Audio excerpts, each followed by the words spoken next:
Uzņēmumam Bolt ir jāaptur darbība Latvijā. Šis nav pirmais gadījums. Ir skaidrs, ka mēs redzam tikai atsevišķus atgadījumus, bet tā jau ir sistēma.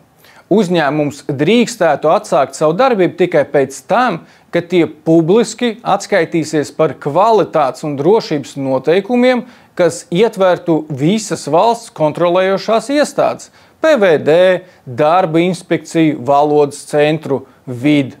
Jo sanāk, ka ēdināšanas uzņēmumam ir jāizpilda 101 noteikums, lai strādātu, lai pēc tam nodotu savu ēdienu, jeb produktu šādu progresīvo bedu bērnu rokās.